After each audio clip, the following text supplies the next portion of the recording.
नमस्कार दोस्तों, मैं मुकेश सिंह परियार आपका हार्दिक स्वागत करता हूं स्टडी विद एमआर क्लासेस पर। जैसा कि आपको पता है कि एमपी प्लस के लिए एमपी जीके की पीवाई क्यू सीरीज चलाई जा रही है और उसी क्रम में दोस्तों हम आगे बढ़ते हैं। आइए देखते हैं पहला क्वेश्चन बोला जा रहा है, नदी जो इंदौर से निकलती है आपको बताना कौन सी नदी ऐसी है जो इंदौर से निकलती है। तो दोस्तों इंदौर की काकरबड़ी से क्षिप्रा नदी का क्या होता है, उद्गम होता है। और आपको पता होना चाहिए कि क्षिप्रा की जो कुल लंबाई है वो टोटल कितनी है, 195 किलोमीटर। इसकी जो कुल लंबाई है दोस्तों, क्षिप्रा नदी की क्षिप्रा नदी की अगर हम कुल लंबाई की बात करें तो कुल जो लंबाई है वो कितनी है, 195 किलोमीटर। तो ये इंदौर के पास में एक जगह पड़ती है, इंदौर के पास में एक जगह पड़ती है इंदौर के पास में एक जगह पड़ती है काकरवाड़ी। इंदौर के पास में एक जगह पड़ती है काकर काकरा बड़ी। ठीक है, वहां से किसका, क्षिप्रा नदी का क्या होता है दोस्तों, उद्गम होता है। ठीक है। उज्जैन में जो उज्जैन में महाकालेश्वर ज्योतिर्लिंग क्षिप्रा पर ही स्थित है। और यहाँ पर प्रत्येक 12 वर्ष के अंतराल पर पड़ने वाला जो उज्जैन का कुंभ मेला है वो क्षिप्रा नदी के तट पर ही क्या होता है, यहाँ पर संपन्न होता है। ठीक है दोस्तों, तो इसका जो राइट आंसर हो जाएगा क्षिप्रा नदी हो जाएगा। अगले क्वेश्चन में बढ़ते हैं। किस नदी को स्वर्ण कहा जाता है, आपको बताना है किस नदी को स्वर्ण कहा जाता है। तो दोस्तों सोन नदी का नाम क्या कर रखा गया है, स्वर्ण नदी भी कहा जाता है। तो राइट आंसर इसका हो जाएगा सोन नदी। सोन नदी को स्वर्ण नदी भी कहा जाता है। और आपको पता होना चाहिए सोन नदी मध्य प्रदेश की, ये कई बार बता चुका हूँ मैं, तो इसलिए मैं बोल रहा हूँ, आप लिख लेना आसानी से। सोन नदी जो है वो मध्य प्रदेश के अनूपपुर जिले में स्थित अमरकंटक पहाड़ी से निकलती है। ठीक है दोस्तों, और इसे सोन की तरह इसमें बालू की जो रेत है वो, इसके जो कण होते हैं वो पीले रंग के हैं जो सोन की तरह चमकते हैं। इसलिए इस नदी के रेत भवन के निर्माण आदि के लिए बहुत ज़्यादा उपयोगी, इसलिए इस नदी को क्या कहा जाता है, सोन नदी कहा जाता है। ठीक है। अगर हम सोन नदी की और अन्य नाम की बात करें, सोन नदी के अन्य नाम की अगर हम बात करें, अन्य नाम अगर हम सोन नदी के अन्य नाम की बात करें तो अन्य नाम जो है वो नंद है, सोन है। अन्य जो नाम है नंद, सोन, सुवर्ण है। उसके बाद सोनपाल का है। ठीक है दोस्तों, सोनपाल का है, सोनभद्र है। ठीक है दोस्तों, और हिरणबाई है, हिरणबाई। ठीक। तो ये कुछ अन्य नाम हैं जो सोन नदी के हैं दोस्तों। ठीक है। अगले क्वेश्चन पढ़ते हैं। अगला क्वेश्चन है, आपसे बोला जा रहा है कि जब हार्ड और सॉफ्ट चट्टानें वैकल्पिक व्यवस्थित में हो तब नर्मदा और ताप्ती जैसी नदियां इन चट्टानों के माध्यम से प्रभावित होती हैं और सॉफ्ट चट्टानों को नष्ट करने की कोशिश करती हैं। इस सुविधा को क्या कहा जाता है। तो दोस्तों इस सुविधा को दरार घाटियां कहा जाता है। इसका जो राइट आंसर हो जाएगा वो दरार घाटियां हो जाएगा। जब हार्ड और सॉफ्ट चट्टानें वैकल्पिक में व्यवस्थित हों तब नर्मदा और ताप्ती जैसी नदियां जो है ना इन चट्टानों के माध्यम से क्या होती हैं, इन चट्टानों के माध्यम से प्रभावित होती हैं और सॉफ्ट चट्टानों को नष्ट करने की क्या करती हैं, कोशिश करती हैं। और जो सॉफ्ट चट्टानें उनको नष्ट करने की क्या करती हैं, कोशिश करती हैं। इसलिए इसे दरार घाटी, इसका जो आंसर होगा हो जाएगा दोस्तों दरार घाटी। अगले क्वेश्चन पढ़ते हैं। अगला क्वेश्चन, तमसा नदी को टॉन्स भी बुलाया जाता है। तमसा जो नदी है उसको क्या कहा जाता है, टॉन्स भी बुलाया जाता है। ये नदी कहाँ, यहाँ से निकलती हैं। तो आपको बताना है कि जो तमसा नदी है वो सतना जिले में टॉन्स नदी के नाम से भी जाना जाता है। टॉन्स नदी मध्य प्रदेश के सतना जिले के मैहर, ठीक है, तमसा कुंड से निकलकर उत्तर पूर्व दिशा में प्रभावित होती है। प्रयागराज में सिरसा नामक स्थान पर क्या मिल जाती है, गंगा नदी में मिल जाती हैं। तो आपसे पूछा जाता है कि जो तमसा नदी है वो टॉन्स भी बुलाया जाता है, ये नदी कहाँ से निकलती है। तो ये दोस्तों सतना जिले से निकलती है। और सतना जिले में आपको पता होना चाहिए कि मैहर जो है, जहाँ पर तमसा कुंड है, वहाँ से ये निकलती है। ठीक है।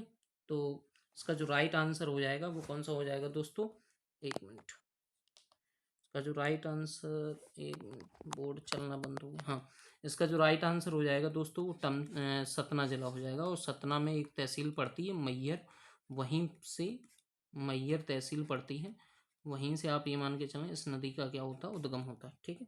अगले क्वेश्चन पर होता है। अगला क्वेश्चन अगला क्वेश्चन बोला जा रहा है कि एमपी के खंडवा जिले में स्थित बांध का नाम बताइए जिसमें भारत का सबसे बड़ा संभारण है। तो आपको बताना है कि मध्य प्रदेश के खंडवा जिले में स्थित ऐसा कौन सा बांध है जिसमें भारत का सबसे बड़ा संभारण है। तो दोस्तों, भारत का जो सबसे बड़ा जल संभारण है वो इंदिरा सागर बांध में स्थित है। तो इसका जो राइट आंसर हो जाएगा ए हो जाएगा। इंदिरा सागर बांध जो है वो नर्मदा नदी में सॉरी दोस्तों, इंदिरा सागर जो बांध है वो नर्मदा नदी में स्थित है। नर्मदा नदी पर बना हुआ है, नर्मदा नदी में स्थित है। और ये बांध खंडवा की पुनासा ग्राम में स्थित है। ये जो बांध है खंडवा की कौन सी ग्राम में, खंडवा की पुनासा, खंडवा की पुनासा ग्राम में, खंडवा की पुनासा ग्राम में क्या है, स्थित है। इस परियोजना की आधारशिला श्रीमती इंदिरा गांधी ने 23 अक्टूबर, इस परियोजना की जो आधारशिला थी वो श्रीमती इंदिरा गांधी ने 23 अक्टूबर 1984 को रखी थी। 23 अक्टूबर 1984 को क्या की थी, रखी थी। और इस बांध से 2004 से 1000 मेगावाट विद्युत उत्पादन किया जाता है। और इस नदी पर सरदार सरोवर बांध, महेश्वर बांध, ओंकारेश्वर परियोजना, रानी अवंतीबाई सागर एवं बरगी बांध भी स्थित है। तो ध्यान रखना, खंडवा जिले में, एमपी के खंडवा जिले में स्थित बांध का जो नाम है वो इंदिरा सागर बांध है, जो कि नर्मदा नदी में स्थित है। और ये खंडवा के पुनसा ग्राम में स्थित है। इसकी जो आधारशिला रखी गई थी वो 23 अक्टूबर 1984 को श्रीमती इंदिरा गांधी द्वारा रखी गई थी। ठीक है दोस्तों, और जिसमें भारत का सबसे बड़ा जल संभारण है। अगले क्वेश्चन बढ़ते हैं। अगला क्वेश्चन, बैनगंगा नहर जो है वो कौन से जिले में स्थित है। आपको बताना है कि बैनगंगा जो नहर है वो कौन से जिले में स्थित है। तो दोस्तों, जो बैनगंगा नहर है वो बालाघाट जिले में स्थित है। तो इसका जो राइट आंसर हो जाएगा वो बालाघाट हो जाएगा। ठीक है, अब बैनगंगा नहर द्वारा तो देखा जाए तो सिवनी, बालाघाट, सिवनी, बालाघाट और भंडार, जो कि जगह पड़ती है महाराष्ट्र में है, भंडार। ठीक है, महाराष्ट्र में पड़ती है भंडार। ठीक है, में भूमि सिंचाई की जाती है। और बैनगंगा या संजय सरोवर परियोजना मध्य प्रदेश और महाराष्ट्र की संयुक्त परियोजना है। तो जो बैनगंगा परियोजना है वो महाराष्ट्र और किसकी, मध्य प्रदेश की संयुक्त परियोजना है। और यह बांध एशिया का सबसे बड़ा तथा विश्व का दूसरा सबसे बड़ा मिट्टी का बांध है। ध्यान रखना, ये जो बैनगंगा बांध है या बैनगंगा नहर परियोजना है, यह बांध एशिया का सबसे बड़ा और दूसरा विश्व का दूसरा सबसे बड़ा मिट्टी का बांध है। और इसको 1970 में बालाघाट जिले में क्या किया गया था, स्थापित किया गया था। बालाघाट जिले में स्थापित किया गया था।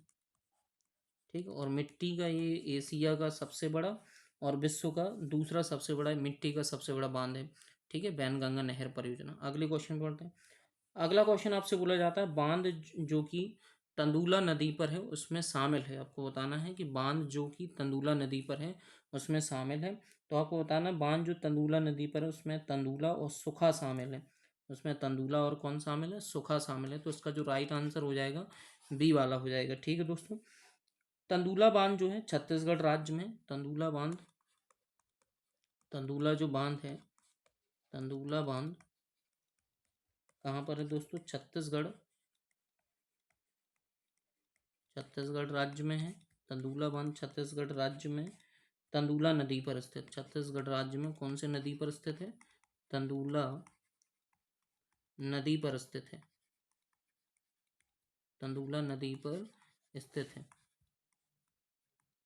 ठीक है, तंदुला नदी पर स्थित है। और बांध परियोजना में 1910 में तंदुला और सूखा नाला नदियों के संगम पर शुरू की गई थी। और ये बांध दुर्ग और भिलाई नगर निगम क्षेत्र को पेयजल प्रदान करता है। ये जो बांध है दुर्ग और भिलाई नगर निगम क्षेत्र को पेयजल प्रदान करता है। दुर्ग और भिलाई इस्पात संयंत्र औद्योगिक के लिए आवश्यकता को क्या करता है, पूरा करता है।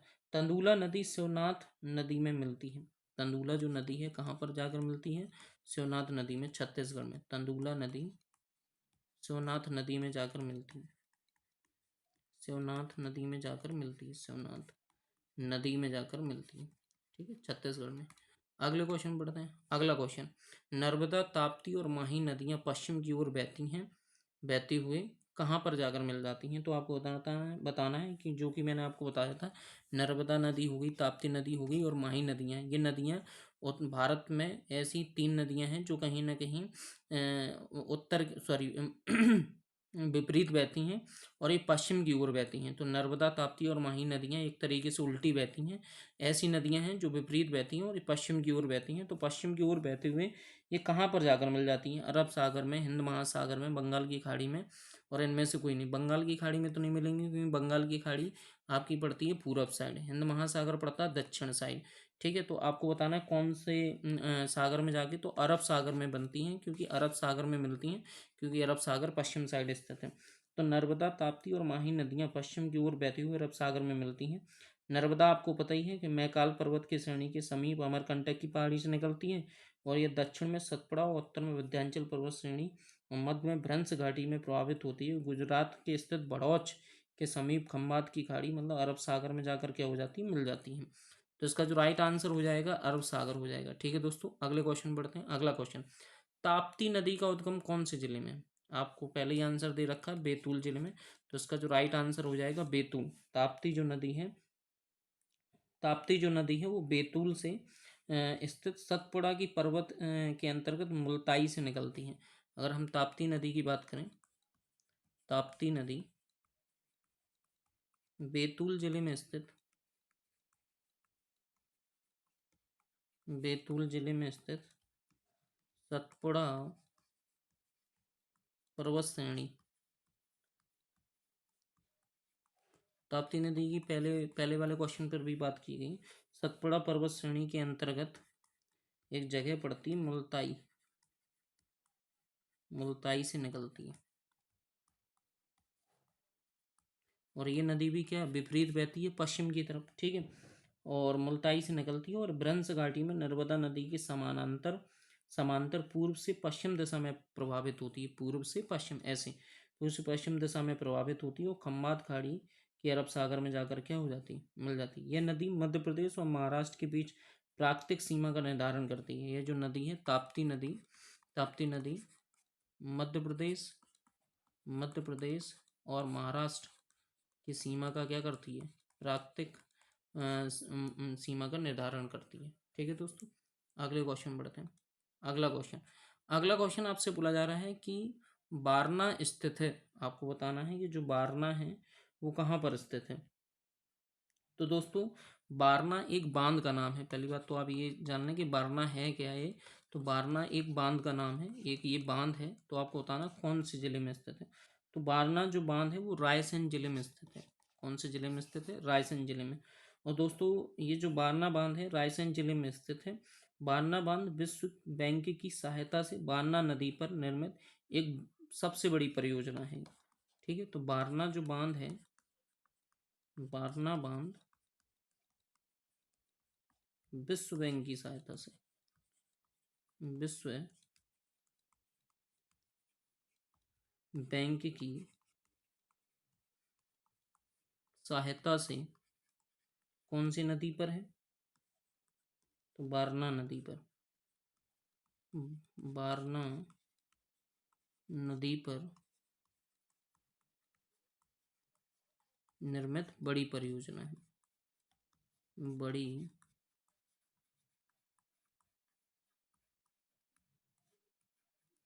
परियोजना। ठीक है, यह बांध गुरुत्वाकर्षण बांध है। और ये बांध जो है ये कैसा बांध है, तो ये बांध जो है गुरुत्वाकर्षण बांध है। ये जो बांध है कैसा बांध है, गुरुत्वाकर्षण बांध है। ठीक है, और इस बांध का निर्माण मध्य प्रदेश के जल संसाधन विभाग द्वारा किया जाता है। बांध का प्राथमिक उद्देश्य सिंचाई, और इसे 1978 में पूरा किया गया था। इसे बनाया कब गया था, तो 1978 में से क्या किया गया था, 1978 में से पूरा किया गया था। ठीक है दोस्तों,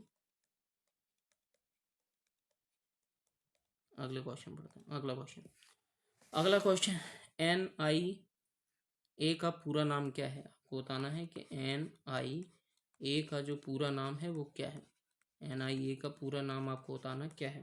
तो NIA का पूरा जो नाम है वो आपको बताना है कि NIA का पूरा नाम जो है वो आपका नेट आइग्रेटेड एरिया मतलब कुल संचित क्षेत्र। इसका जो राइट आंसर हो जाएगा वो कुल संचित क्षेत्र हो जाएगा। तो इसका जो राइट आंसर हो जाएगा, NIA का पूरा जो नाम है कुल संचित क्षेत्र। मध्य प्रदेश में कुल संचित जो क्षेत्र है वो लगभग 70% है। कुल जो सिंचित क्षेत्र है वो कितना है, 70% है। प्रधानमंत्री कृषि सिंचाई योजना 1 जुलाई 2015 में प्रारंभ की गई थी और इसका जो मुख्य उद्देश्य था, ठीक है, प्रधानमंत्री प्रधानमंत्री कृषि सिंचाई योजना, प्रधानमंत्री कृषि सिंचाई योजना, प्रधानमंत्री कृषि सिंचाई योजना कब की गई थी? तो प्रधानमंत्री कृषि सिंचाई योजना 1 जुलाई 2015 से प्रारंभ की गई थी। 1 जुलाई 2015 से प्रारंभ की गई थी। ठीक है, प्रधानमंत्री कृषि सिंचाई योजना 1 जुलाई 2015 से प्रारंभ की गई थी। इसका जो मुख्य उद्देश्य था वो एक तरीके से पर्याप्त जल का एक तरीके से होना। ठीक है, तो कुल सिंचित क्षेत्र जो है वो मध्य प्रदेश में 70% है। प्रधानमंत्री कृषि योजना जो प्रारंभ की गई थी 1 जुलाई 2015 को प्रारंभ की गई थी। अगले क्वेश्चन बढ़ते हैं। अगला क्वेश्चन, ओंकारेश्वर और ओंकारेश्वर और नदियों के सम्मेलन पर स्थित है। आपको बताना है कि जो ओंकारेश्वर है वो कौन सी दो नदियों के सम्मेलन पर स्थित है। तो दोस्तों इसका जो राइट आंसर हो जाएगा नर्मदा और कावेरी। मोस्ट इंपॉर्टेंट क्वेश्चन है, नर्मदा और कावेरी के सम्मेलन पर ओंकारेश्वर स्थित है। ओंकारेश्वर नर्मदा और कावेरी नदियों के सम्मेलन पर स्थित है। तो दोस्तों ओंकारेश्वर परियोजना एक बहुउद्देशीय परियोजना है जो मध्य प्रदेश के खंडवा जिले में माधांता ग्राम में नर्मदा नदी पर स्थित है। ठीक है दोस्तों, इसका जो निर्माण हुआ था, अगर हम इसके निर्माण की बात करें, इसका जो निर्माण हुआ था वो हुआ था 2003 में। वो कब हुआ था? 2003 में। और ये जो परियोजना है ओंकारेश्वर ओंकारेश्वर जो परियोजना है ये खंडवा जिले में, ओंकारेश्वर जो परियोजना है ये खंडवा जिले में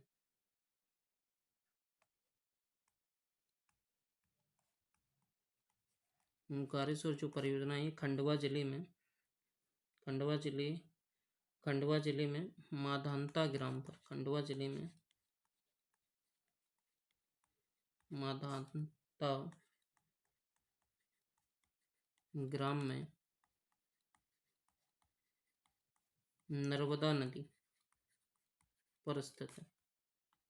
कौन सी नदी पर स्थित है दोस्तों? नर्मदा नदी पर स्थित है। परियोजना से खंडवा, खरगोन एवं धार जिले लाभान्वित होते हैं। उसका जो निर्माण किया गया था वो 2003 में शुरू हुआ था। ठीक है, अगले क्वेश्चन बढ़ते हैं। अगला क्वेश्चन आपसे बोला जा रहा है कि मध्य प्रदेश में बड़ी और मध्यम आकार की सिंचाई परियोजना की कुल संख्या। आपको बताना है कि मध्य प्रदेश में बड़ी और मध्यम आकार की जो सिंचाई परियोजना कुल मिलाकर कितनी है। तो इसमें 7 तो प्रमुख हैं। ठीक है, 7 प्रमुख हैं और 100 मध्यम आकार की परियोजना है। तो इसका जो राइट आंसर हो जाएगा वो ए होगा। ठीक है, 7 प्रमुख हैं, 100 जो है वो मध्यम आकार की परियोजना है। ठीक है, अगले क्वेश्चन बढ़ते हैं। अगला क्वेश्चन, जामनी नदी कहाँ पर उत्पन्न होती है? आपको बताना है कि जो जामनी नदी है, जामनी नदी कौन से जिले से उत्पन्न होती है, आपको ये बताना है। और एक तरीके से जामनी नदी है, उसका जो मुख्य रूप है वो कौन सी नदी है एक तरीके से। तो जामनी नदी है वो सागर, ठीक है, सागर से उत्पन्न होती है। सागर इसका उद्गम स्थल है, सागर जिले से उत्पन्न होती है। और जामनी नदी का मुख्य रूप से बरसाती नदी है एक तरीके से। जामनी जो नदी है वो एक तरीके से कैसी नदी है? बरसाती नदी है। जामनी नदी मतलब मानसून पर डिपेंड है, एक तरीके से कैसी नदी है? बरसाती नदी है। ठीक है, और ये मध्य प्रदेश के सागर जिले के मध्य में बहने वाली ये नदी उत्तर प्रदेश के ललितपुर जिले में प्रवेश करती है। और यह पुनः टीकमगढ़ को पार करती है तथा ओरछा के पास बेतवा नदी में होकर मिल जाती है। ओरछा के पास बेतवा नदी में बहकर मिल जाती है। तो दोस्तों इसका जो मिलान होता है, मिलान कौन सी नदी के पास? तो दोस्तों ओरछा के पास बेतवा नदी में जाकर क्या हो जाती? मिल जाती, बेतवा नदी में मिल जाती,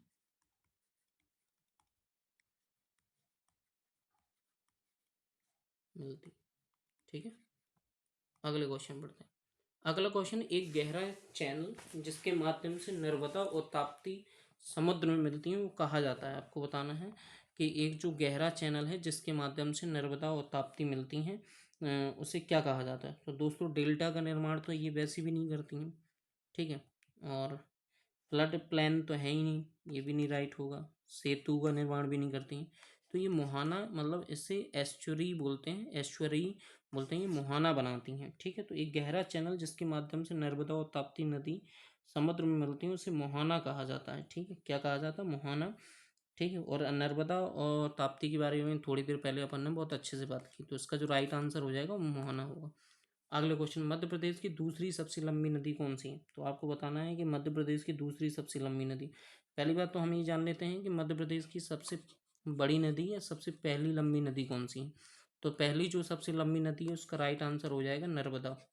ठीक है, जो कि मध्य प्रदेश में आपको पता होना चाहिए 1077 किलोमीटर प्रभावित होती है। ठीक है, बहती हैं। अगर हम दूसरी सबसे बड़ी नदी की बात करें तो दूसरी सबसे बड़ी नदी होगी चंबल, जो कि यमुना की सबसे बड़ी सहायक नदी है, चंबल। ठीक है। तो मध्य प्रदेश की दूसरी सबसे लंबी नदी जो है वो चंबल नदी है। और आपको पता है कि ये मध्य प्रदेश के इंदौर के पास, मैं लिख नहीं रहा हूँ, बोल रहा हूँ, मध्य प्रदेश के इंदौर के पास महू एक जगह पड़ती है, वहाँ की जाना पावा पहाड़ी से निकलती है। और ये नदी है ना, मध्य प्रदेश में बहते हुए इटावा के पास यमुना में जाकर क्या हो जाती है, मिल जाती है। ठीक। अगले क्वेश्चन बढ़ते हैं। अगला क्वेश्चन, मध्य प्रदेश की नदियों में गहरी चैनलों की गठन मिट्टी की ऊपरी परत को हटा दें तो कटाव से इस प्रकार कहा जाता है। इस प्रकार के कटाव को क्या कहा जाता है दोस्तों? इस प्रकार के कटाव को नाली कटाव कहते हैं। ठीक है, सीट कटाव नहीं कहा जाता। इस प्रकार के कटाव को क्या कहा जाता है? नाली कटाव कहा जाता है। तो उसका जो राइट आंसर हो जाएगा वो बी होगा। अगले क्वेश्चन पढ़ते हैं। रेवा कुंड स्थित है, आपको बताना है कि जो रेवा कुंड है वो कहाँ पर स्थित है। तो दोस्तों जो रेवा कुंड है ये आपका मांडू पर स्थित है। तो इसका जो राइट आंसर हो जाएगा वो होगा मांडू। ठीक है, तो रेवा कुंड मांडू पर स्थित है। और मांडू जो पड़ता है वो आपका धार जिले के अंतर्गत पड़ता है। मांडू जो है वो धार जिले, मांडू जो है वो धार जिले के नर्मदा नदी के किनारे, नर्मदा नदी के किनारे, नर्मदा नदी के किनारे विंध्याचल पर्वत श्रेणी पर स्थित, विंध्याचल पर्वत श्रेणी पर स्थित है, श्रेणी पर स्थित है। ठीक है, इसे मांडवगढ़ या सादियाबाद के नाम से भी जाना जाता है। इसे किसके? रेवा कुंड को, रेवा कुंड की अगर अन्य नाम की बात करें तो इसे मांडवगढ़, मांडवगढ़ या सादियाबाद के नाम से भी जाना जाता है, सादियाबाद के नाम से भी जाना जाता है। ठीक है दोस्तों, रेवा कुंड का जो निर्माण था, अगर हम बात करें इसका निर्माण किसने करवाया था दोस्तों, तो इसका जो निर्माण था वो बाज बहादुर ने करवाया था। बाज बहादुर ने करवाया था। इसका जो निर्माण था वो किसने करवाया था? बाज बहादुर ने करवाया था। और यह महल के सामने स्थित है। यहाँ पर रानी रूपमती और राजा बाज बहादुर अमर की प्रेम गाथा को क्या करते हैं? व्यक्त करते हैं। अगले क्वेश्चन पढ़ते हैं। अगला क्वेश्चन, चंबल, जामनी और कुंवारी इस नदी की द्रोणी का एक हिस्सा है। आपको बताना है किसकी ये सहायक नदी है। चंबल, आपको पता ही है, चंबल से तो आप वैसे ही आइडिया लगा लोगे, चंबल किसकी सहायक नदी? यमुना की। तो इसका राइट आंसर क्या हो जाएगा? यमुना। ठीक है, लेकिन उसने ये पूछा है चंबल, जामनी और कुंवारी इस नदी की द्रोणी का हिस्सा है। अच्छा अच्छा, आपको बताना है कि चंबल, जामनी और कुंवारी ये कौन सी द्रोणी का। अच्छा, तो यमुना द्रोणी के अंतर्गत तो गंगा द्रोणी, इसका जो राइट आंसर हो जाएगा वो गंगा होगा। चंबल, जामनी और कुंवारी नदी गंगा द्रोणी का एक हिस्सा है। गंगा अपवाह तंत्र मध्य प्रदेश का सबसे बड़ा अपवाह तंत्र है। गंगा जो अपवाह तंत्र है वो मध्य प्रदेश का सबसे बड़ा अपवाह तंत्र है, क्योंकि यहाँ पर यमुना तो नहीं बहती हैं, सॉरी, सबसे बड़ा अपवाह तंत्र है क्योंकि यमुना की सहायक है। ऐसा कह सकते हैं कि यमुना की जो सहायक है चंबल, ठीक है, यमुना की जो सहायक है चंबल, जामनी, ठीक है, और कुंवारी, ये जो नदियां हैं वो यहाँ पर क्या है? बहती हैं। ठीक है, इसका तो हाँ, तो इसका जो राइट आंसर हो जाएगा वो गंगा हो जाएगा। अगले क्वेश्चन बढ़ते हैं। अगला क्वेश्चन, मध्य प्रदेश और उत्तर प्रदेश के बीच में एक सीमा बनाने वाली जो नदी है उसका क्या नाम है? तो मध्य प्रदेश और उत्तर प्रदेश में सीमा बनाने वाली जो नदी है वो है जामनी नदी। ठीक है, जो कि जामनी नदी उत्तर प्रदेश और मध्य प्रदेश में सीमा बनाने वाली जामनी नदी है। जामनी नदी ललितपुर के मदनपुर गांव से निकलती है और जो टीकमगढ़ जिले से प्रभावित होते हुए ओरछा के पास कहाँ मिल जाती हैं? बेतवा नदी में मिल जाती हैं। ठीक है, और आपको पता ही होगा बेतवा नदी को बुंदेलखंड की जीवन रेखा कहा जाता है। बुंदेलखंड की जीवन रेखा कहा जाता है, जीवन रेखा के नाम से जाना जाता है। ठीक है, नाम से जाना जाता है।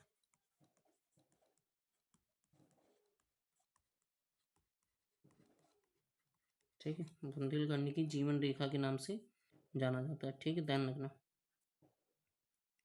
अगले क्वेश्चन बढ़ते हैं। अगला क्वेश्चन आपसे बोला जा रहा कुंवारी, आप बताना कुंवारी किसकी सहायक नदी है? तो कुंवारी सिंध की सहायक नदी है। दोस्तों यहाँ पर ये थोड़ा सा मिस्टेक कर चुका हूँ मैं। चंबल और जामनी ये तो यमुना की सहायक नदी हैं। चंबल और जामनी ये भी यमुना की है, और बेतवा जो है वो भी यमुना की सहायक नदी है। सिंध जो है वो भी यमुना की सहायक नदी है। दसान जो है वो भी यमुना की सहायक नदी है। कैन जो है वो भी यमुना की सहायक नदी। लेकिन कुंवारी जो है ना, कुंवारी है ना यमुना की सहायक नदी नहीं है। कुंवारी जो है ना वो सिंध की सहायक नदी है। ठीक है, ध्यान रखना। कुंवारी जो है ना किसकी सहायक नदी है? सिंध की। तो इसका जो राइट आंसर हो जाएगा वो सिंध हो जाएगा। ठीक है, तो यहाँ पर सिंध जो है वो सिंध की जो सहायक नदी होगी वो कौन सी होगी? कुंवारी। तो इसका राइट आंसर हो जाएगा एक। आपको पता होना चाहिए कुंवारी नदी सिंध की सहायक नदी है। कुंवारी नदी शिवपुरी के पठार से निकलती है। ठीक है, ये कहाँ पर कुंवारी जो नदी है वो कहाँ से निकलती है? शिवपुरी के पठार से। कुंवारी नदी शिवपुरी के पठार से निकलती है। शिवपुरी के पठार से निकलती है। ठीक है, कुंवारी नदी शिवपुरी के पठार से निकलती है और मुरैना के पठार के जल विभाजक द्वारा चंबल तथा कूनू से अलग हो जाती है और चंबल नदी के समांतर बहते हुए सिंध में जाकर क्या हो जाती है? मिल जाती है। ठीक है, सिंध में जाकर क्या हो जाती है? मिल जाती है। अगले क्वेश्चन बढ़ते हैं। अगला क्वेश्चन, नर्मदा नदी की औसत लंबाई लगभग है। आपको बताना है नर्मदा नदी की औसत जो लंबाई है वो लगभग है। तो नर्मदा नदी की औसत जो लंबाई है वो 1300 किलोमीटर है। तो उसका जो राइट आंसर हो जाएगा वो 1300 किलोमीटर हो जाएगा।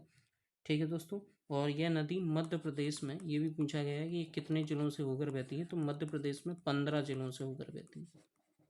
ठीक है, कितने जिलों से होकर? तो 15 जिलों से होकर प्रभावित होती है। ठीक है, और नर्मदा नदी के जो अन्य नाम हैं, अगर हम नर्मदा नदी के अन्य नाम की बात करें तो अन्य जो नाम है इसे हम मैकाल सुता भी कहते हैं। मैकाल सुता भी कहते हैं इसे, रेवा भी बोलते हैं इसे, और इसे शिवपुत्री भी कहा जाता है। इसे क्या कहा जाता है दोस्तों? शिवपुत्री भी कहा जाता है। ठीक है, अगला क्वेश्चन, हलाली जलाशय जिस नदी पर है उससे पहले उसे पहले कहा जाता था। तो हलाली जो जलाशय है किस नदी पर है? तो आपको तो पहले ही बताना है कि हलाली जो जलाशय है वो आपका थाल नदी पर था और इसे पहले थाल नाम से ही जाना जाता था। ठीक है, तो हलाली जलाशय जिस नदी पर स्थित है उसे पहले थाल कहा जाता था। वर्तमान में यह हलाली नदी पर स्थित है। वर्तमान में कौन सी नदी पर स्थित है? हलाली नदी पर।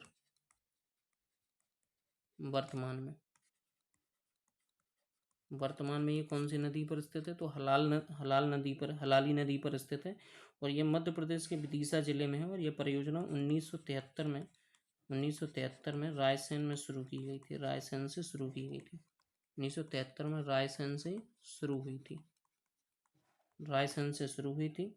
और हलाली नदी जो बेतवा की सहायक नदी है, किसकी सहायक नदी है? बेतवा की। और ये भोपाल से 40 किलोमीटर के दूर मध्य प्रदेश पर्यटन विभाग द्वारा पर्यटक स्थल के रूप में इसे क्या किया जा रहा है? विकसित किया जा रहा है। अगले क्वेश्चन पढ़ते हैं।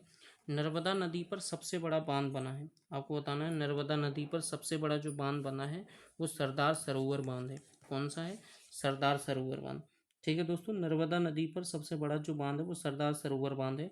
और ये जो सरदार सरोवर बांध है ये गुजरात में स्थित है। इसके बारे में मैं कई बार बता चुका हूँ।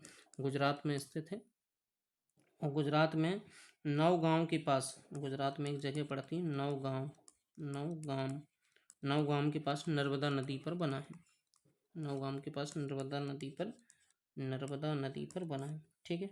और यहाँ पर आपको पता ही है कि यहाँ पर सबसे ऊंची जो मूर्ति है सरदार वल्लभ भाई पटेल की मूर्ति, वो भी यहाँ पर स्थित है। और यह बांध 4 राज्यों गुजरात, मध्य प्रदेश, महाराष्ट्र और राजस्थान की पानी तथा बिजली की आपूर्ति करता है। ठीक है। और इसे 1980 के आसपास विश्व बैंक की सहायता से इस परियोजना को जमीनी कार्रवाई यहाँ पर प्रारंभ की गई थी। और 1960 के आसपास जवाहरलाल नेहरू द्वारा यहाँ मूर्त रूप देने का क्या किया गया था, प्रयास किया गया था। ठीक है। अगले क्वेश्चन पढ़ते हैं। NBPCL से तात्पर्य है, आपको बताना है NBPCL से क्या तात्पर्य है। तो NBPCL का तात्पर्य Narmada basin project company limited, Narmada basin project company limited. इसकी जो शुरुआत हुई थी वो 27 अक्टूबर 2011 को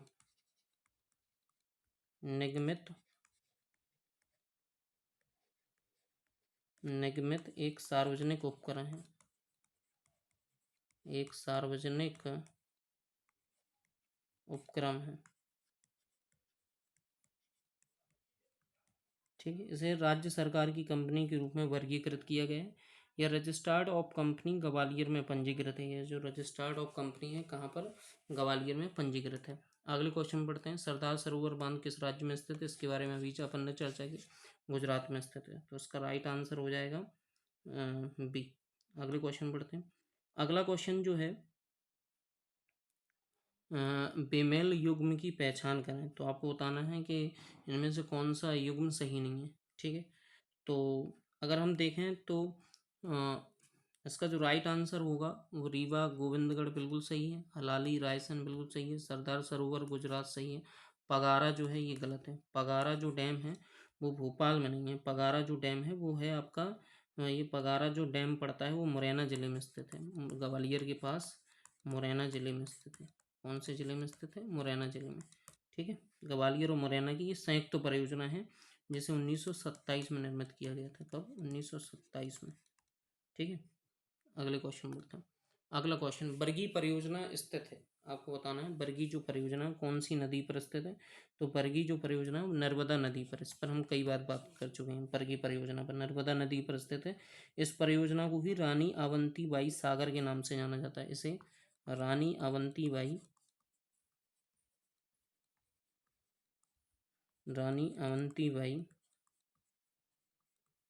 सागर परियोजना के नाम से भी जाना जाता है, के नाम से जाना जाता है। ये परियोजना मध्य प्रदेश के जबलपुर में स्थित है, जबलपुर जिले में पड़ती है, जबलपुर जिले के बिजौरा ग्राम पर स्थित है। अगले क्वेश्चन पढ़ते हैं। ये फिर से वही आ गया नर्मदा नदी पर। अगला क्वेश्चन, बाघ सिंचाई परियोजना में नदी की द्रोणी में शामिल किया गया है। आपको बताना है कि बाघ जो सिंचाई परियोजना है वो कौन सी द्रोणी में शामिल किया गया है। तो गोदावरी। तो इसका जो राइट आंसर हो जाएगा गोदावरी। मध्य प्रदेश और महाराष्ट्र की संयुक्त परियोजना है, मध्य प्रदेश और महाराष्ट्र की संयुक्त परियोजना है, संयुक्त परियोजना है जो कि गोदावरी नदी पर स्थित है। ठीक है। दक्षिण भारत की गंगा कहा जाता है इसे। धन्यवाद दोस्तों। अगर आपको मेरे द्वारा दी गई जानकारी पसंद आती है तो प्लीज़ कमेंट एंड सब्सक्राइब कीजिए एंड लाइक कीजिए।